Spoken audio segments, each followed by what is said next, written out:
ఇప్పుడున్నటువంటి ప్రభుత్వాలకు మీరు సూచన, ఇప్పుడు 64 కాంగ్రెస్ పార్టీకి, మీరు ఇప్పుడు పార్టీ ఫిరాయింపులను కాసేపు పక్కన పెడదాము, మీరు ఒక అడ్వకేట్గా, మీరు ఒక పౌరునిగా, తెలంగాణ రాష్ట్రంలో ఉన్నటువంటి ఒక పౌరునిగా, ప్రతిపక్ష హోదా అనేది బీఆర్ఎస్ పార్టీకి 39 సీట్లతో ఇస్తే 8 సీట్లతో బీజేపీ పార్టీకి, మరొక 64 సీట్లతోని కాంగ్రెస్ పార్టీ, ఒక సీటు సిపిఐకి అయితే ఇచ్చినటువంటి సందర్భం.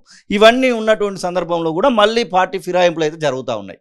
ప్రభుత్వంకి నడిపేటువంటి వాళ్ళకి, అలాగే ప్రతిపక్షంలో ఉన్నటువంటి ఎమ్మెల్యేలకు మీరు ఇచ్చేటువంటి సూచన, సలహా తీసుకుంటారు. దీంట్లో 2 విషయాలు మనం పరిగణలోకి తీసుకోవాలి బ్రదర్. నెంబర్ 1 వచ్చి చట్టం, రెండోది ఎథిక్స్. ఎథిక్స్ మించింది లేదు కదా. మీరు ఏ పార్టీలో గెలిచారో మీకు తెలుసు, ఏ పార్టీ మీకు టికెట్ ఇచ్చిందో తెలుసు, ప్రజలు ఏం చూసేసారో తెలుసు. మీ పార్టీ ప్రణాళిక, మీ పార్టీ మేనిఫెస్టో చూసి మీకు ఓటేస్తే మీరు ఓడిపోయారంటే, ఇంకో దాంట్లో పోతున్నారు అంటే మీ ఎథిక్స్ ఎక్కడ పోయినాయి? చట్టాన్ని పక్కన పెట్టినట్టయితే. కాబట్టి అది ఫస్ట్ తీసుకోవాలి. ఎథిక్స్ అనేది ఫస్ట్ మనం మెయింటైన్ చేయాలి. అంటే నేను కూడా అదే, మనం ఉన్న ప్రజానాయకులకి అందరూ కూడా అదే చెప్తున్నాం. మీరు గెలిచారు రైట్, ఒకవేళ మీరు పార్టీ వదిలిపోవాలనుకుంటున్నారు, రాజీనామా చేయండి, మళ్ళీ ప్రజల దగ్గర పోండి, చెప్పండి, మీరు గెలిచి మళ్ళీ రండి. బ్రహ్మాండమైనటువంటి ప్రజాస్వామ్య విలువలు కాపాడుకున్నటువంటి మనది భారతదేశంలో ఉన్న ప్రజాస్వామ్య వ్యవస్థను కనుక మనం కంపేరింగ్ చేసుకుంటే వేరే కంట్రీస్తో మనది హయ్యెస్ట్ ప్రిన్సిపల్స్ ఉన్నటువంటి మన ప్రజాస్వామ్యంగా పరిగణించబడుతుంది. ఈవెన్ అమెరికాలో కూడా లేదు. కాబట్టి దాన్ని కాపాడాలి అన్నప్పుడు మరి ఇలాంటి నాయకులంతా కూడా ఇప్పటికైనా కూడా వాళ్ళు ఆ నిర్ణయాలు తీసుకునే ముందు ఆలోచించి వాళ్ళు చేసినట్టయితే బాగుంటుంది. ఇక రెండోది చట్ట సవరణలు కంపల్సరీ కావాలి. ఆ చట్ట సవరణలు తీసుకురావాలంటే పార్లమెంట్ చేయాలి. ఆ పార్లమెంట్ చేయాలంటే మనకి ఉన్నటువంటి బీజేపీ ఆర్ కాంగ్రెస్, ఈ రెండే. కాబట్టి బీజేపీ వాళ్ళైనా ఎవరైనా చేయగలిగితే మాత్రం దీన్ని అది చాలా జాగ్రత్తగా తీసుకురావాలి.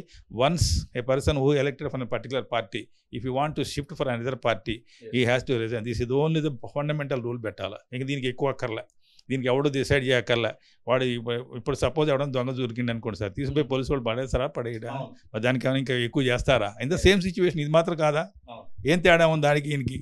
కాబట్టి దాన్ని ఆ విధంగా తీసుకురావడానికి ప్రయత్నం చేస్తే డెఫినెట్గా మనకి ఒక హైయెస్ట్ పొజిషన్ రావడానికి అవకాశం ఉంటుంది.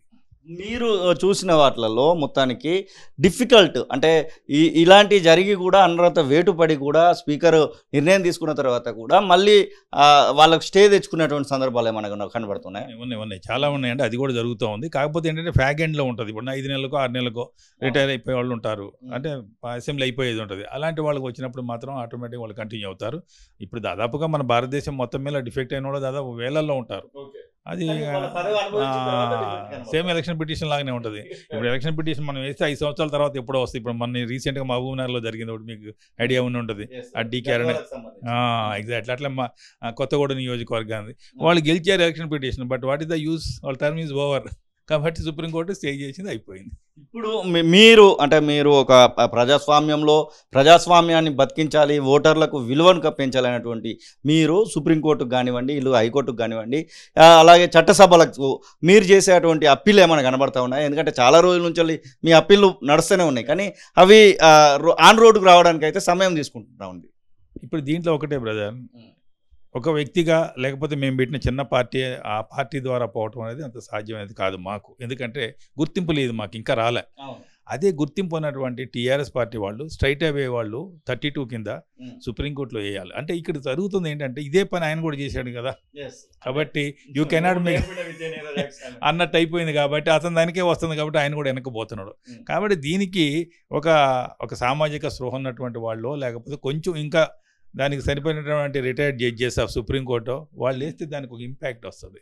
ఇప్పుడు మన రాష్ట్రంలో కూడా చాలామంది రిటైర్ అయిన సుప్రీంకోర్టు జడ్జిలు ఉన్నారు. వాళ్ళు ఇంకా అలిగినే కూర్చున్నారు. కాబట్టి వాళ్ళు ఎవరైనా కొంచెం ముందుకు వచ్చి సుప్రీంకోర్టులో కన్విన్స్ చేయడానికి అవకాశం, అంటే లోకల్ స్టాండ్ అనేది మీరు నిర్ణయం చేసిన దానికంటే మీ బాస్ చేసిన ఉంటుంది. కాబట్టి అలాంటి వాళ్ళు ఎవరన్నా వచ్చేసి 32 కింద వేసి ఇట్లా జరుగుతుంది.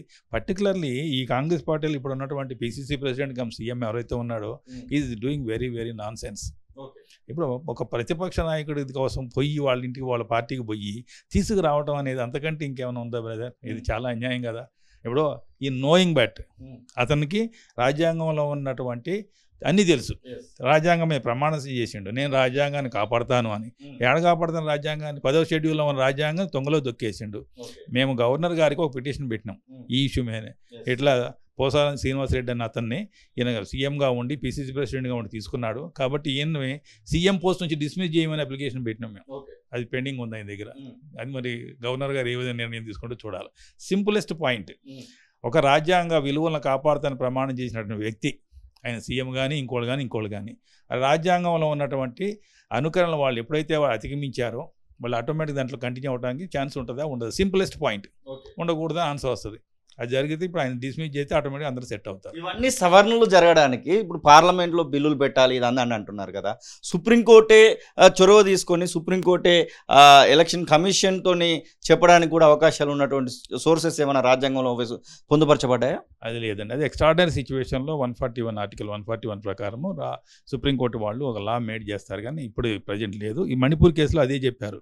పార్లమెంట్లో మీరు దీన్ని సవరణ చేయాలని చెప్తూ 3 నెలల్లో కంప్లీట్ చేయాలని చెప్పి ఇచ్చినటువంటిది అదే. దాని మీద ఈ గవర్నమెంట్ కనుక చర్య తీసుకొని కనుక చేసినట్టయితే కంపల్సరీగా మనకి ఆ చట్టం అనేది స్ట్రిక్ట్ అవుతుంది. అది ఎలక్షన్ కమిషనర్కి ఇచ్చేసి స్పీకర్కి తీసేసి టైం బౌండ్ పెట్టేసి చేస్తే మాత్రం డెఫినెట్గా everything will be in right manner. అసలైన తొలి వెలుగు. ఫాలో వాట్సాప్ @తొలి వెలుగు అఫీషియల్.